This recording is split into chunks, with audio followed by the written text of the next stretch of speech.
Welcome everybody who is with us for today's session. Today we have UCR alumnus, my apologies, Alan. Alan Rees with us. Alan is currently works as a senior, I've got to get your title correct here, Alan, my apologies, a senior software engineer at LinkedIn, and has kindly offered to join us today to share his expertise working for LinkedIn and tell us a little bit about some of the newer features that LinkedIn is about to launch as it pertains to how they can help you in your career development. And without further ado, Alan, I just want to thank you from the get-go for giving us your time today. I know that we have a lot to learn from you and really value your willingness to join us and share your expertise with us. Thank you so much, Alan.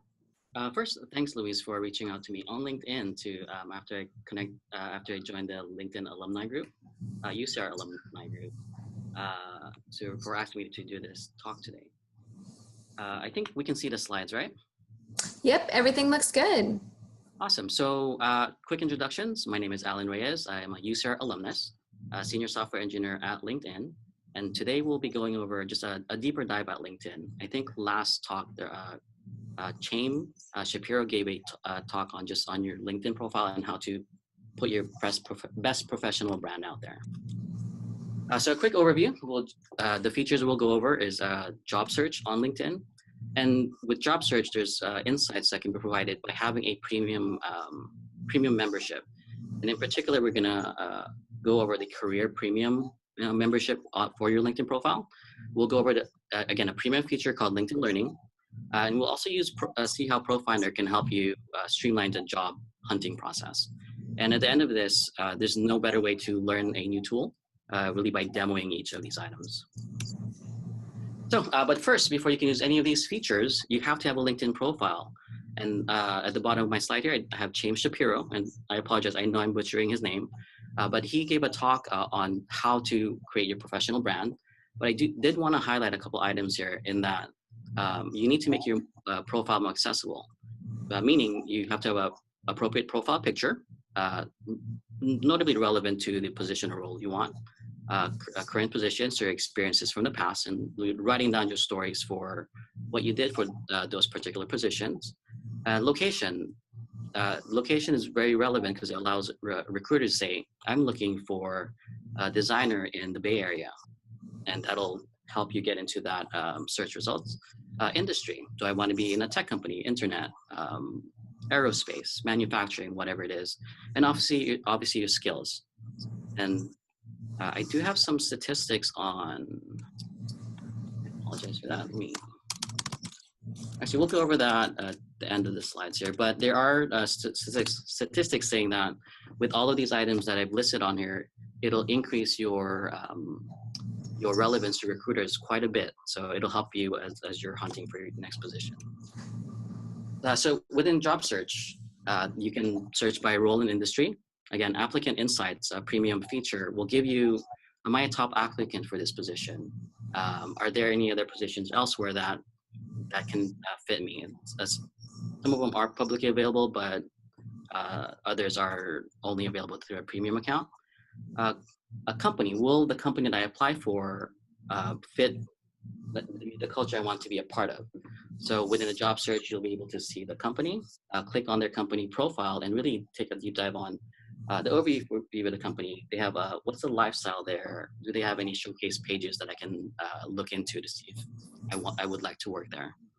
Relatively new feature as far as comprehensive data, I guess, is LinkedIn salary. So for example, if you were to move to the Bay Area, which is probably one of the highest costs of living in the US, you want to make sure you're earning top dollar close to it, just for peace of mind, right? You don't want to come in here not earn enough and have to have 20 roommates. And then another portion is career interests, and within there, really this is a tool for you to increase your visibility for recruiters. So premium, these are the 4 pillars that you'll get once you have a subscription. And I think there's a free 30-day trial for those that don't have it. There's Applicant Insights. So for a job search for a job posting, you'll be able to see insights on it, and we'll go over that in our demo in the future. Who's viewed your profile? This is pretty relevant in that if for some reason you've applied somewhere and that recruiter has looked at your profile, you can go, that shows some interest, but you can also message them directly saying, hey, I noticed you reviewed my profile. Is there anything I can do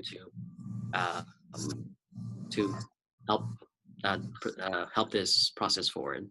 And I've underlined this portion is on-demand learning, and officially it's called LinkedIn Learning. And really this is a way to fill any skills gap you might have. And we'll take a deep dive on that. And monthly email.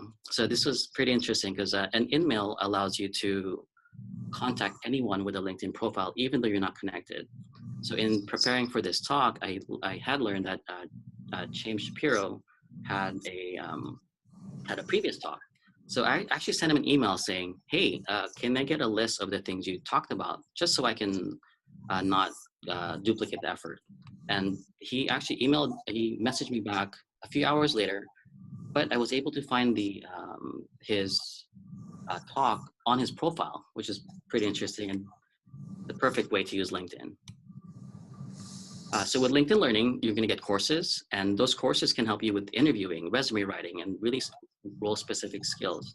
So if there's a job where, as a front-end engineer, there's a new technology stack that I'm not familiar with, I might go on LinkedIn Learning and go, what is Ember do? What does Angular do? What is this specific skill that I need to help me land this job? Personally, one of my favorite features is when you log on to your profile, I make it a point to log on daily, not because I work here, because there are generally ways to nurture your connections.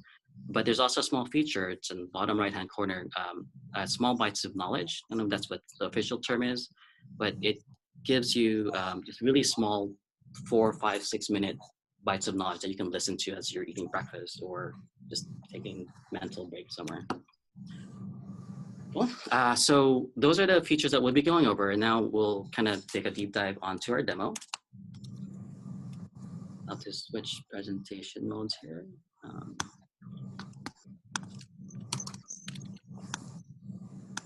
Are there any questions so far on the stream? I know we'll kind of take a break. Maybe we will. And one of the questions came in, and I know you mentioned it, it is a relatively new feature, so potentially the data on this feature is relatively new, and we'll get into it in the demo section. But Alan, would you be able to talk a little bit about the salary feature? Specifically, one of our alumni is interested in comparing that to some of the other free salary features that are available outside of LinkedIn. So, Glassdoor, salary.com.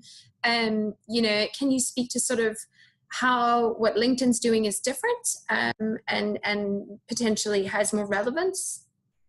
So what I can say, that I can't really speak on the other products out there, but as I took my deep dive into just for this talk, I learned that LinkedIn becomes a tool not only for a job search, it becomes a tool for the entire process, right? It's my professional brand. This is what I send to people for to see what I've done professionally, and I can get a job over here. I can get insight on specific companies. I can get referrals, but it just gets deeper and deeper. You learn that LinkedIn is a tool. It's a multi-tool for your entire career, and really that's the benefit and leverage that LinkedIn has. Is it's a comprehensive platform. So in short, I can't answer with other companies, but sounds good. It's data that we have. I'm not sure I think there's a disclaimer that says it's not 100% accurate. It may vary, but right. Okay, thank you so much. Okay, so I'm gonna share. All right, so I'm gonna share my desktop. But are you able to see? Yes. The profile. Awesome. So I couldn't use my personal profile just because I have some internal features that's not publicly facing yet. So my brother, who's also a UCR alumnus, happily let me hack his profile. Great. Give me his password to kind of demo. So first we'll go over the resume, your profile itself. So we've gone over the adding your experiences, your positions, but if I'm starting from the beginning, what is it that I can do to really help to help create my resume?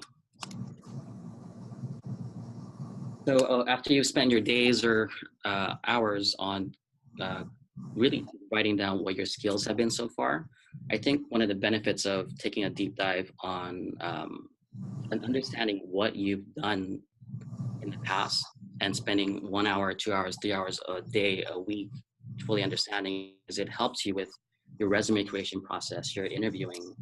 I should have had this queued up, but okay. So what we have here is Word, and then within Word, we have our basic resume template. And what I've done is I've installed a Resume Assistant, and you probably know that somewhere on how to install it. But now I really want an inspiration on how I want my profile to look. So for instance, I did my front-end engineer.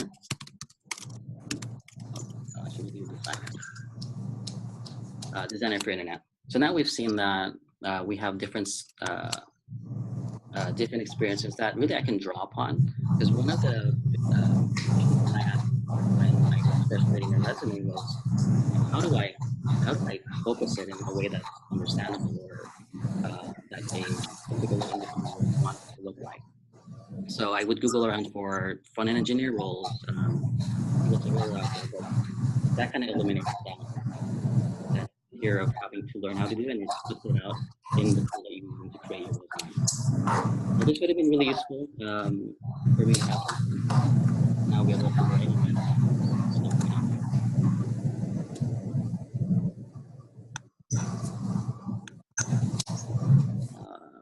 Cool. So once you've created your resume, and let's say you use that information and other your experiences with it, there's one interesting feature that is on your profile that you may not know is available. It's a PDF. So once you do that, your profile becomes your resume. And there's just one more step you have to do as long as you have your experiences listed on your profile. Okay, so can I draw back on memory here? So once we have our resume, oh, LinkedIn Learning.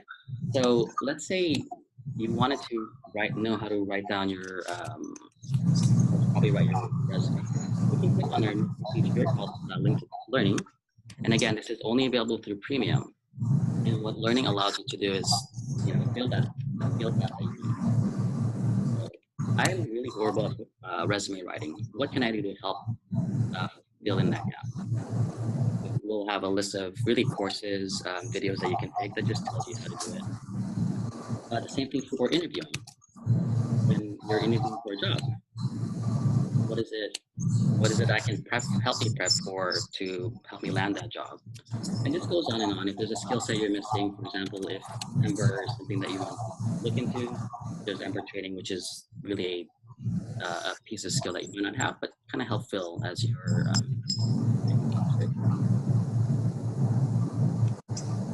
awesome. So we've gone over resume and interviewing. With the interviews themselves, I think if you have the benefit of knowing who your panel is or are, you can start going for the profile. So let's say O'Neill. He's a second contact to my brother, and I'm being the connector between the two. I can look at their profiles and maybe find common bond or something I can ask during the interview that's relevant to the role, right? I've noticed you've done this and you've worked on this. What were your issues with it? So you can leverage that connection, even me as a mutual connection to go, maybe, I don't know, post-interview, you can connect. So let's say you interviewed for this role and you did not get it. So I actually have a candidate did do this to me. He connected with me through LinkedIn and said, hey, what is it that I can do better to for my next interview? And we had lunch. He came over, we had an hour to just talk, and I said, these are the things that I think would help you.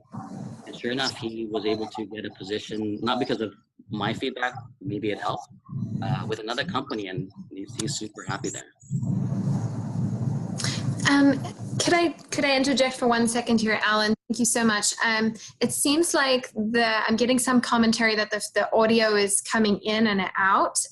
So I'm not sure potentially why. Let's just make sure. I don't know exactly why, but maybe I'm not sure if there's some kind of connection. But let's see, maybe if we just sort of keep our faces close to the screen, just make sure that audio is coming in. Okay. Our attendees can hear. And I am hearing some sort of feedback. I wasn't sure if Okay. that was on my end or not. Okay, let me have a look and see if I can figure out potentially if it's coming through on my side. I don't think so, but I'll see. It is possible. And then could I jump in? And ask a question? One of our alums is asking about the resume assistant feature in Word. They have some concerns, and I'm going to read the question directly.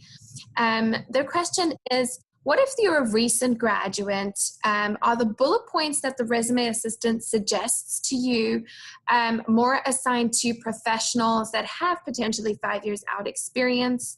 If you are going for a position that is still entry level, but maybe slightly a little bit more of a reach, as a new grad, do you have any advice as to how the resume assistant works with that?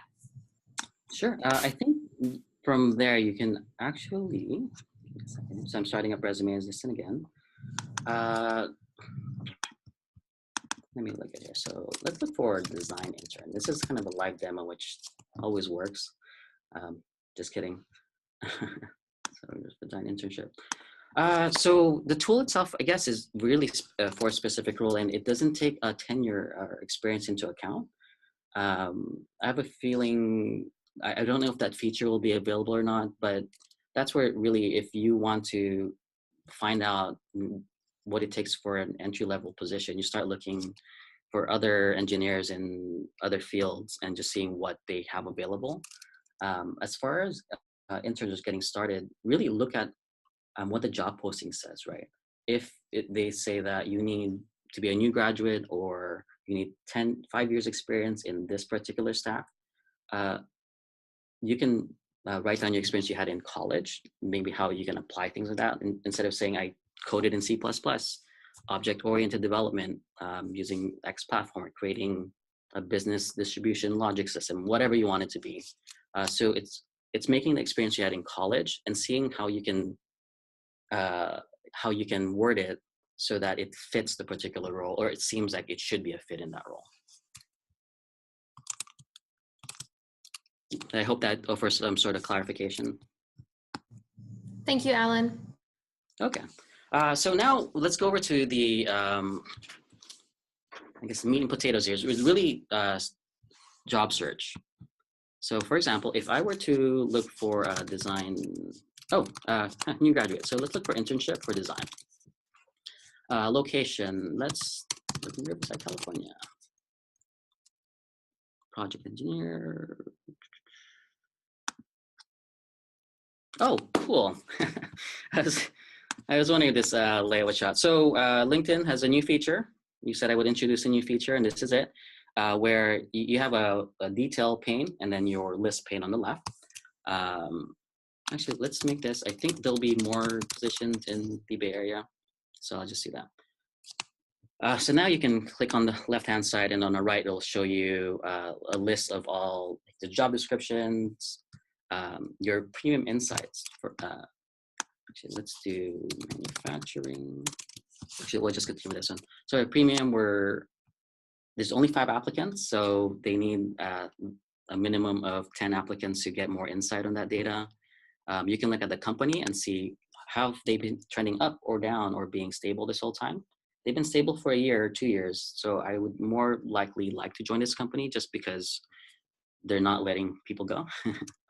And then you can also see that they've hired 1 person from UCR, and they have their company page, Sienna. So we're going on their company profile, and then you can start looking at what's available here, right? And they have stock information as well. So their overview, about us, total employee count, your premium information again is employee distribution by headcount.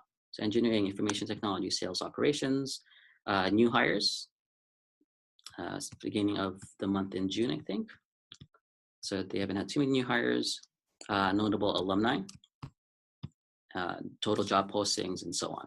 So this is where you can try to figure out if this company that I want to join, are they going to be stable enough for me to want to stay in? Will there be room for growth? And if you have a connection with this particular position, let's say my brother, actually we'll go over that next. So let's go back to job search. So there's a few features here that if you're looking for a job that you might find useful. So let's say I wanted to save this for later. We can hit save. For this internship, we'll save this one as well. And you notice there's an easy apply. So when I click this button, and I won't do it for the sake of keeping my brother's information private, it'll pre-populate a bunch of fields for you. It'll ask you to attach a resume. I don't think it's required, but could be. And really, it streamlines that the application process for you, or it sends it directly to the recruiter. Cool. And obviously, there's more filters here that you can look for: internships, entry level, associate, and so on. And it'll filter out for those jobs. One really useful feature is, let's say my brother decided to, he wanted to go into engineering. So there's this feature called career interests. And I think Chaim had mentioned this before, where there's a feature called Open Candidate. And what this allows you to do is it allows your profile to be silently viewable by recruiters. I say silently so it doesn't glare out that on your public profile that, hey, I'm looking for a job. But when you click on this, you can start seeing, I'll just read it off here: share your career interests, stand out in recruiter searches, and receive more opportunities. I'm casually looking. So in this instance, you might not be looking, but often open for offers. I'm willing to wait for the right opportunity. We're going to look for engineer, software engineer at a location. Let's say I would like my brother to move to the Bay Area. He's actually in the Inland Empire right now. And looking for a full-time position. And industry, we'll just internet, right? And it'll say you what size company you work for. The size of company matters. A size of 10 allows you to do more, make more mistakes, but it allows you to do more. A size of 10,000 or more is a very, that feature you want to create will take you maybe a month or two or a year to get out to prod. Okay, so back to job search. Let's look for staff, actually software engineer.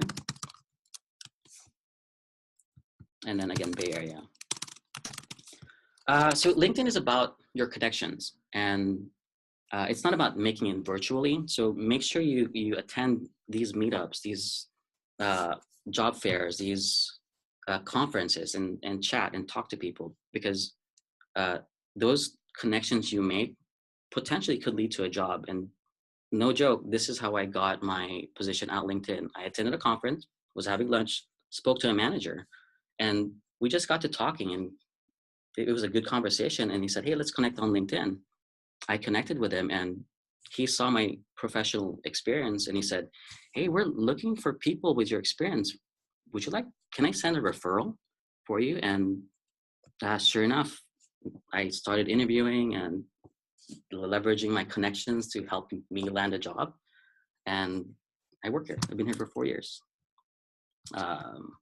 So what we'll do is, let's look for, I'm going to put LinkedIn. Cool, perfect. So what you noticed there was I didn't have to filter out for the company. I was able to search software engineer LinkedIn, and it was able to filter everything out for me, which is pretty powerful. So now we click here, and what you'll notice is there's a referral. Alan Reyes can refer you, ask for a referral. So once I click on this link, it'll send a message with a link to this referral. And she goes, hey, then you can add your custom personal message. Hey, I notice your, obviously you say, hi, hello, how are you doing? I'm looking to interview for this position. Can you help me? And I think there's some statistic, it's very high that asking for a referral will increase your in-person interviews for a company. much more so than just a traditional application through online means. Cool. We are at a 28 mark. So we've gone over to job search, and we've gone over just how you can leverage your connections, applying directly on LinkedIn. And the next step is, oh, there it is. Competitive intelligence about other applicants. So naturally, I think a ton of people apply and want to work at this company. It's a good company to work for. But we see that I'm actually, or my brother is, the top 50% of 34 applicants based on the profile. Interesting. But you have 0 out of 10 top skills. So what you can do here is now we can go on our LinkedIn Learning course, right, and start filling in these skill gaps. We know education, there's 30% have bachelor degrees, 15% have masters in business administration. We have entry applicants, senior applicants, manager applicants. And it also shows doctorates if they have that on their profile. And we get a notice on, are there people outside of the area applying? And we see that there's some in the east, in the middle, and on the West Coast. Again, so as a company, we're doing pretty well. So it really, the premium features allow you to get insight on applying for a job for that particular company. Okay. LinkedIn Learning. So once you determine that you need to fill in some sort of knowledge gap or skill set, this is where LinkedIn Learning really shines. Again, we went over the reviewing, interviews, resume writing, and in particular, let's go over the interviewing, preparing for interview. Oh, so there's a bunch of filters here at the left, filter results by type. And what we'll see here is there's a learning path. And a learning path really is just a way forward on becoming, I'm saying a master, I'm not sure because I haven't taken a full learning path, but getting a lot of knowledge and insight for a particular field.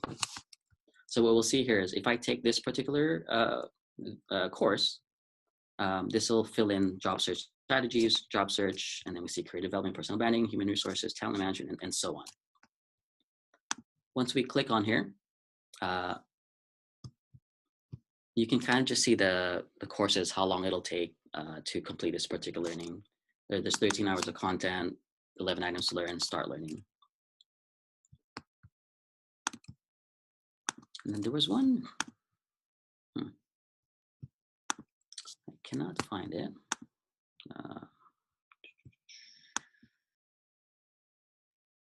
Okay, so once we're in an actual course, there's a ton of knowledge. It's a breakdown on everything that you would want to know about the particular course. If you wanted to like it, you can like it, but the save, I think, is probably one of my favorite features. Is I don't have time right now. Let me just make sure it pops up on my queue later. So we notice here we have 2 saved items. I saved one for earlier, but this is just a way for you to itemize things that will help you in your job search. Cool. I'm gonna see if I can. It's just I cannot share my profile directly. I wanted to go over my notes. So I'm gonna stop sharing briefly. Is there any questions on the stream? There are a number of questions, Alan, if I can jump in right now. Hopefully we'll get through them. They've been streaming in as you've been going. I'm going to try and see if I can sort of compile them. The first one, and I think this is really something that I'm realizing as you're speaking, LinkedIn is really revolutionizing the job search in terms of, you know, everything you're telling me about LinkedIn really kind of coming in and being this holistic package. I'm recognizing some of the themes you're saying is all these things about SEO, and all of this is becoming more and more important for the job seeker to understand how they can really take ownership of how they're using LinkedIn. So in sort of to try and tie that all together, can you answer, you know, someone's asking a sort of big question, how is sort of data, I know GDPR, AI, there's big picture trends happening. How is that affecting the job seeker in terms of how this information is being shared? For example, even the resume feature, for example, all that data is now available. Would you say the job search is only going to become more competitive for our job seekers? Sure. The first thing I will say is our number one rule is the members come first. So when the GPR initiative came up, it was actually really easy for the company to go, there's no other option but to follow it. So those are standards that we do follow. As far as the publicly available information for the experiences for Resume Builder, I think that's an option that you're able to turn off or on. So I believe with GDR compliance, we have to explicitly say what things we're exposing and how we do it. So from that standpoint, it's our company mantra to members come first. And GDPR is part of our process when we're creating new features. So there's no way around it. As far as revolutionizing the career development advancement process, I'm in agreement with that. It wasn't until like I said, I use it daily, and I use it, like, people post stuff that like it was someone's birthday, so we bombarded their desk with a bunch of glitter and just really nice things, right? And what you start learning is you're also cultivating those relationships on the platform. So now you have LinkedIn as this tool that was your professional presence online, and a job search tool. All of a sudden, it becomes a daily destination for you to look at your feed, right? So your feed, there's relevant news articles on there. When Microsoft acquired GitHub, which if you're not in the tech sector, it seems irrelevant, but it was a pretty big news piece. And there's some backlash with any acquisition, and this particular was very special. So a coworker of mine had posted some article of a particular group who would be opposed to this, but they were actually really, really open to that acquisition. And I would have never known that particular response, which adds value to the acquisition as being a huge positive with outside of LinkedIn.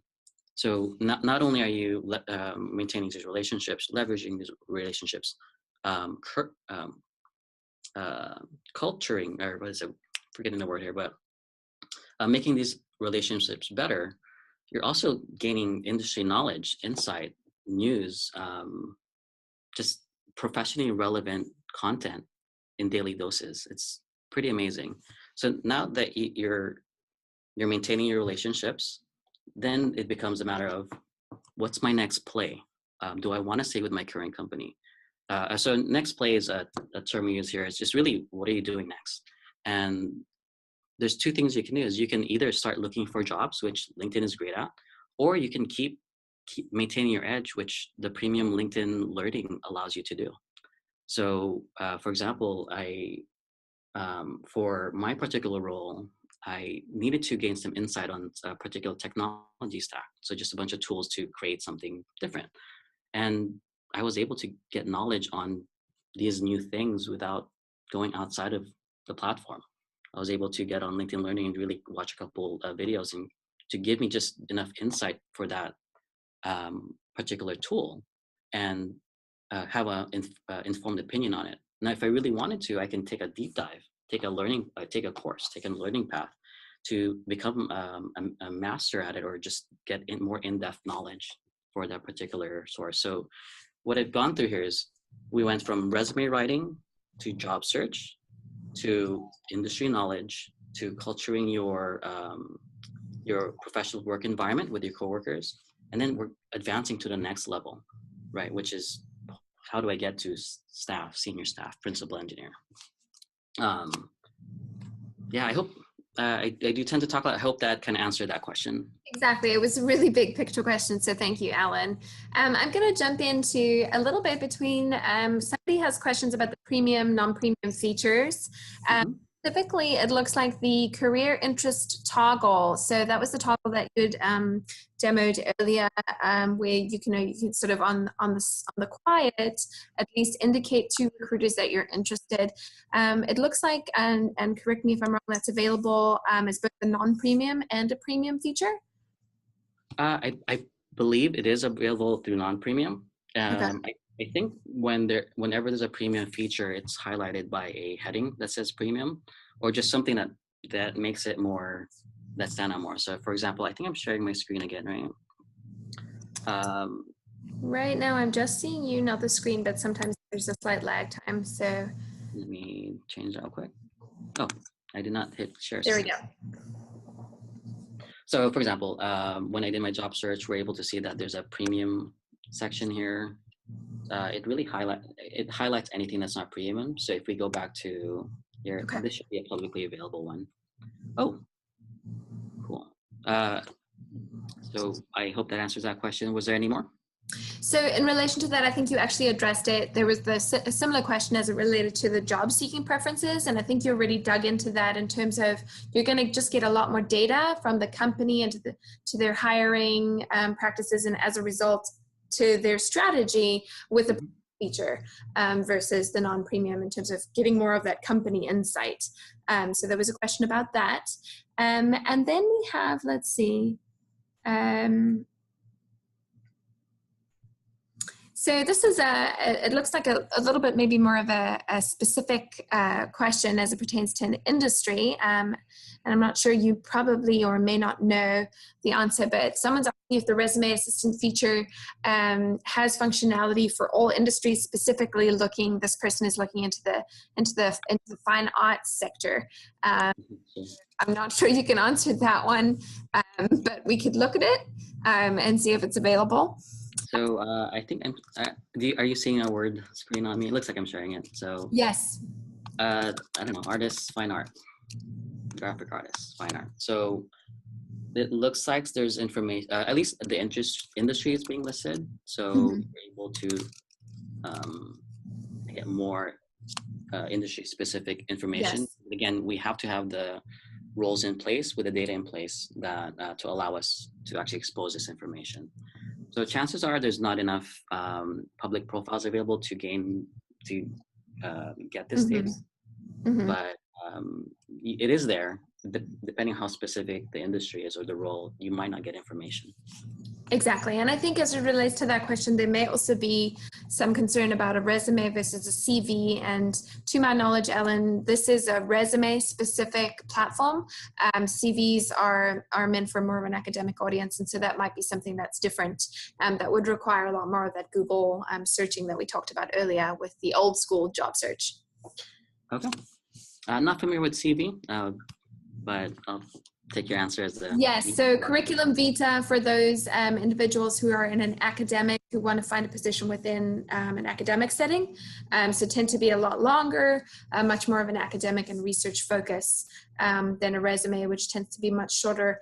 And I would say a little bit more of an industry focus. Awesome. Cool. So one thing I did not get to, and I keep saying one thing just because I normally have my notes, but and I don't want to expose that to the public. So for any job posting, those in-mails from your premium membership, I think you get 5 of those per month. You can actually send an email, message directly to the recruiter. So what you'll see here is we have a job description, but to the right of it is contact the job poster, and we can send an in-mail. If there was some sort of other information you wanted to get, hey, is this a growing role? Is it just whatever your question could be that's relevant to that job description? That premium subscription allows you to contact them directly, which is really a huge benefit. I mean, I've heard of companies being started or initiatives getting started by people emailing CEOs of companies. So these are it's a really powerful tool that I myself don't utilize it as much as I'd like, but when it's there, like I said, the emailing chain for his slide deck, it was invaluable. So we went over, I'm gonna go over my slides here. So we went over job search, premium career, LinkedIn learning. Oh, ProFinder. So as a new grad, you should do the hard work on understanding your experience. But let's say you're a working parent, or you are a grad, but you have a final that you need this resume to be in perfect shape. You've done the legwork to get it where it needs to be. You just need that extra edge to make it that much better. So we have a tool called ProFinder. And if there's ever any tool that you're kind of going, hey, Alan mentioned that on his talk, ignore that red message there. It's either on the top of the bar here or within this work drop down. So we're going to look at ProFinder, and Sally is in there as well, which we can take a look at that. So with ProFinder, we discussed it briefly, but again, resume writing, and it actually says it down here: achieve your career goals, find a career coach, review your resume and LinkedIn profile, professional headshot, prepare for your interview. I mean, it just goes on and what you're able to hire professionals for to help you. And then LinkedIn salary. So we'll look at software engineer, and again, we'll look at Bay Area.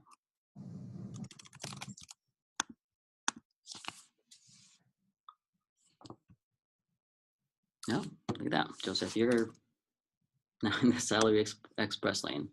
But we can kind of see here the just really insight on how much someone earns here. So companies: Airbnb, Facebook, Fitbit, Pinterest, A9. Oh, and then you have a direct link to view jobs on there. So this really gives you, if you're in the salary negotiation process, which if you need to learn that, I think, oh, it's a course. There's a salary negotiation course on LinkedIn Learning that you can take. That gives you insight on. So it's I think there's a preface somewhere on here that this is, while not entirely 100% accurate, it's close based on the data we receive. Thank you, Alan. And I know we're getting close to the end of our time. I believe there's a couple more questions that have come in from one of our speakers. I did want to mention to her, at least one of our attendees, my apologies.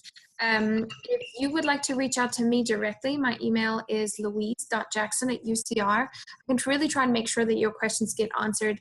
But as you were digging into this, Alan, there's one thing I did want to mention for our alumni, and I think we had discussed it, also to be able to show them the alumni feature. I feel like it's sort of less well known, at least as it pertains to our alumni, that they can use that.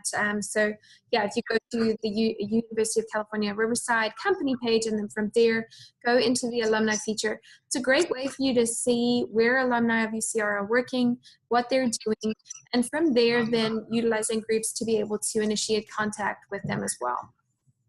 So that was my little plug. Yeah, that's actually information. Yeah, affiliated schools, recent updates. Yes, and then I believe if you scroll further back up to the top, there should be a way you can actually access the See Alumni feature, yes, which then allows you to do some, not extensive search, but some pretty good search, at least to get an idea of where your fellow alumni are working and what they're doing. Yeah, this was, to be honest, it was eye-opening what different colleges have expertise in, based on the industries they start to get into. Exactly. And I think there was one more item that this was a feature that was just released, and unfortunately it's only available on the mobile applications, which is there's a LinkedIn job search application for iOS or Android, and it's location based. And what it does is, as you're looking for your job, I think one of the worst commutes out here, it might take you 17 minutes to get to work. But in rush hour, it might take you an hour and a half. Like today, I normally have a 10-minute drive. It was a 50-minute drive, which I can't really complain with, because people have done 2.5 hour drives, and that's their typical day. So what it does is, as long as the address, you have your, I think under career interests, the location you want to be in, or even the zip code, it'll tell you how long it takes, and it's traffic specific. I was testing it this morning. I changed the time from 7, 8, 9, 10 a.m. for a position somewhere in San Jose, and the time's changed. So the insight is, if I have a daughter, I have to take her to school at 8 o'clock, which means I get to work by 10 o'clock. That could affect your decision or even quality of life, right? You don't want to spend 3 hours a day driving. Exactly. So I think we're actually at the end of our time, but Alan, I just want to thank you. I feel like we really just covered so much ground. You really covered a lot of ground in the demo. So I would encourage you to take a look at the recording of this that will be sent to you after we're done today. Please make sure you look at that and review some of the features Alan discussed.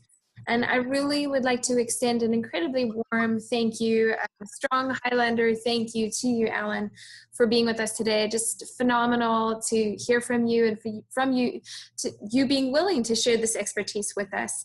I would also like to invite you to join us next month for our next digital career conversation, and that's going to be on July 10th, also with UCR alumnus, and her name is Bernice Maldonado, and she's a communications coach and expert. So she's going to be talking a little bit about some of the different areas, and not LinkedIn specific. She's going to be talking about workplace communications and how that might be both nonverbal. So I encourage you to join us for that. And without further ado, thank you, Alan, again. It's really been great to have you with us today. Thank you so much. Goodbye, everybody.